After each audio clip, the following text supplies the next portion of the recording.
Hello everyone. आज का जो हमारा टॉपिक है वो है ब्लैक बॉडी रेडिएशंस। तो पहले हमने डिस्कस किया था कि इलेक्ट्रोमैग्नेटिक रेडिएशंस क्या होती हैं।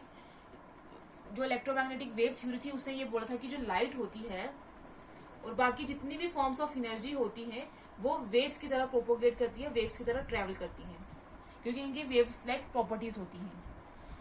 लेकिन जब हमने फर्दर लाइट को स्टडी करा लाइट की प्रॉपर्टीज को, तो फिर देखा गया कि लाइट जो होती है वो वेव्स की तरह नहीं, पार्टिकल की तरह बिहेव करती है।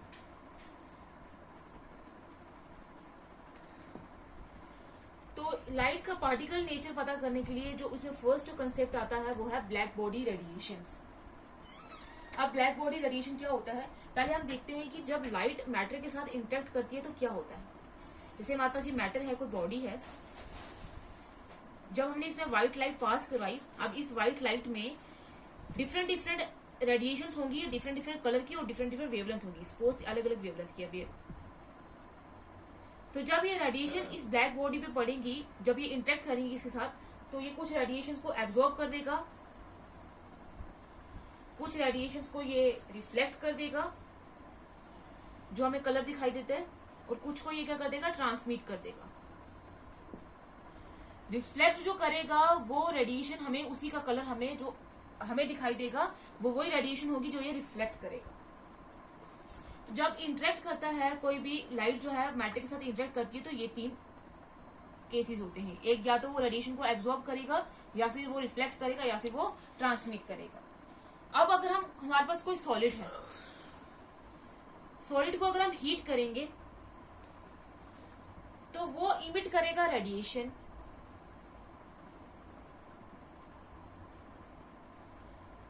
वो रेडिएशन इमिट्स करेगा, सारी रेडिएशन जो है वो इमिट करेगा डिफरेंट डिफरेंट वेवलेंथ्स की।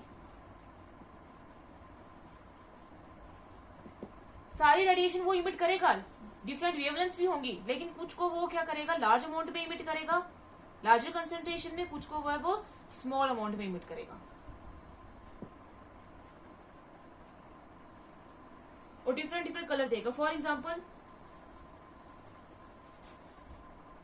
हम अगर आयरन को हीट करेंगे, पहले अगर हमने टेम्परेचर लिया उसको हीट करेंगे, तो पहले वो क्या हो जाता है, डल रेड कलर का होता है। उसके बाद फर्दर जब हम उसको हीट करेंगे तो वो ब्राइट रेड कलर शो कर देगा।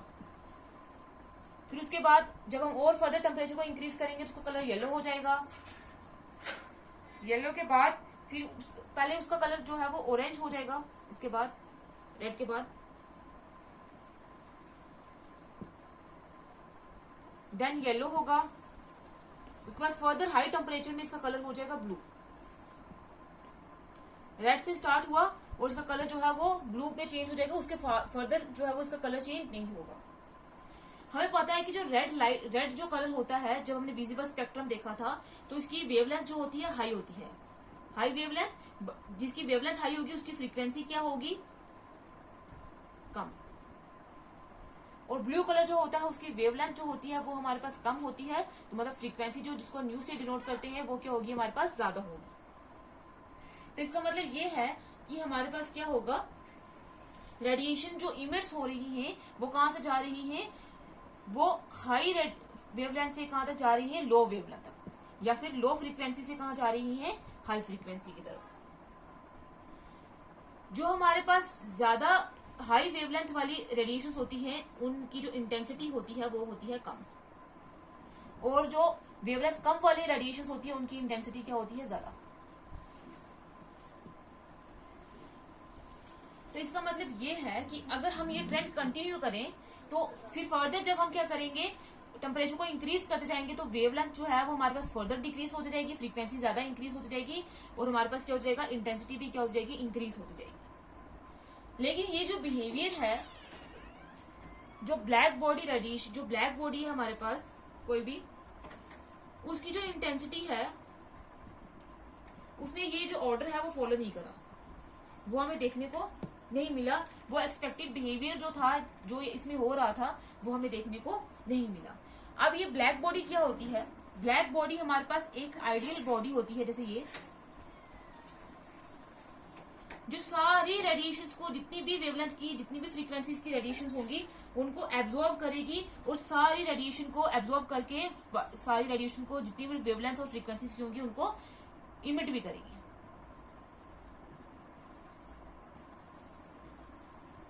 मतलब सारी रेडिएशन को एब्जॉर्ब भी करेगी, चाहे उनकी जितनी भी वेवलेंथ की होंगी और जितनी भी फ्रीक्वेंसीज होंगी उनको एब्जॉर्ब भी करेगी और उनको इमिट भी करेगी। ऐसी बॉडी को हम बोलते हैं ब्लैक बॉडी। और जो रेडिएशन इससे इमिट होंगी उनको हम बोलते हैं ब्लैक बॉडी रेडिएशन।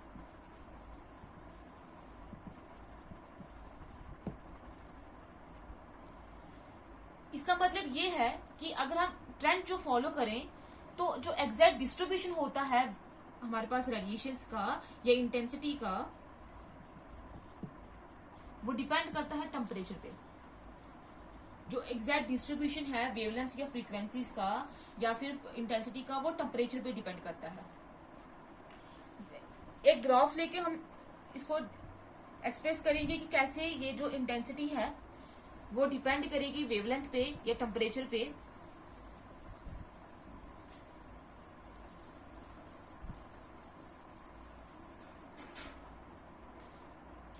तो ये हमारे पास इस एक्सिस में ले लेते हैं हम वेवलेंथ,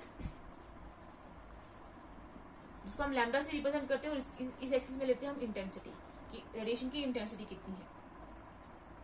गिवन टेम्परेचर पे जो इंटेंसिटी होगी रेडिएशन की जो ब्लैक बॉडी से इमिट करेगी वो क्या करेगी, इंक्रीज होती जाएगी। यहां पे ये इंक्रीज होती जाएगी। जैसे जैसे हम वेवलेंथ को क्या करेंगे, यहाँ पे वेवलेंथ कम होगी, यहाँ पे इंक्रीज हो रही है तो वेवलेंथ यहाँ पे इंटेंसिटी जो होती जाएगी वो इंक्रीज हो जाएगी।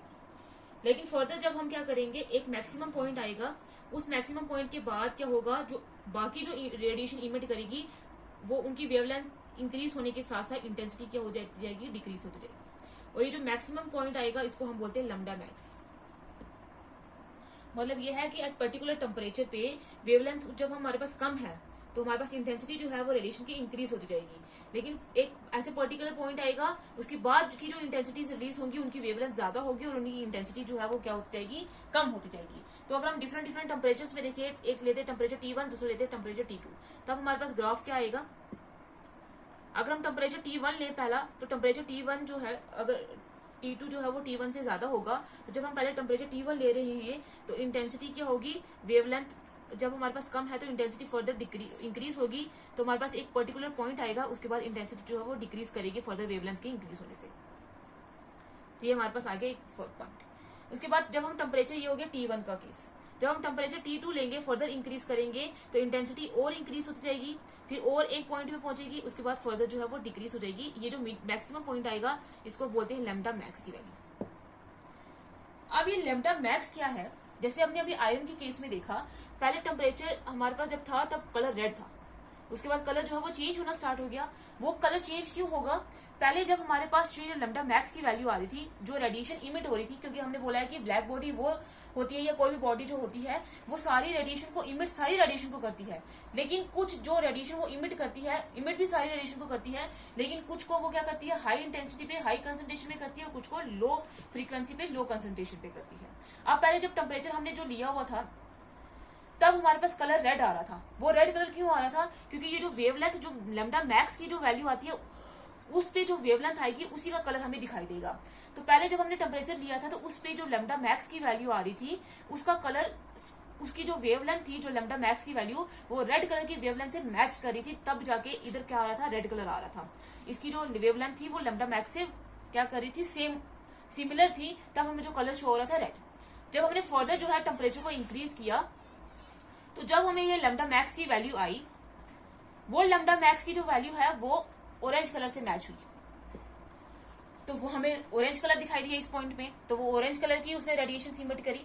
उसके बाद फर्दर जब हमने टेम्परेचर इंक्रीज करा तो इस लैम्डा मैक्स की वैल्यू ने येलो कलर की वेवलेंथ के साथ मैच किया कलर, तो हमें कलर क्या दिखाई दिया, येलो। इस पॉइंट पे कौन सी रेडिएशन इमिट होंगी, हाई इंटेंसिटी के साथ येलो कलर की रेडिएशन। उसके बाद जब हमने टेम्परेचर को फर्दर इंक्रीज किया तो ये जो लैम्डा मैक्स की वैल्यू थी ये हमें कौन सा कलर दिखाई दी, इसकी जो वेवलेंथ थी वो ब्लू कलर से मैच हुई, तो हमें कलर क्या दिखाई दे दिया, ब्लू दिखाई दे दिया। तो मतलब इस चीज में इधर जो इंटेंसिटी, जो रेडिएशन रिलीज हो रही थी हाई इंटेंसिटी के साथ, वो ब्लू कलर की रेडिएशन इमिट हो रही थी, तो हमें क्या नजर आ रहा था, ब्लू कलर। तो इसका मतलब ये है कि हमें जो इंटेंसिटी होगी वो टेम्परेचर पे डिपेंड करेगी।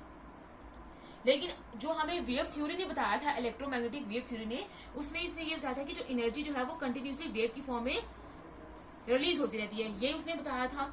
और ये जो एनर्जी होगी किसी भी इलेक्ट्रोमैग्नेटिक रेडिएशन की, वो डायरेक्टली प्रोपोर्शनल होगी इंटेंसिटी के, लेकिन इसकी जो फ्रीक्वेंसी और वेवलेंथ के ऊपर वो इंडिपेंडेंट होगी, वो डिपेंड ही नहीं करेगी।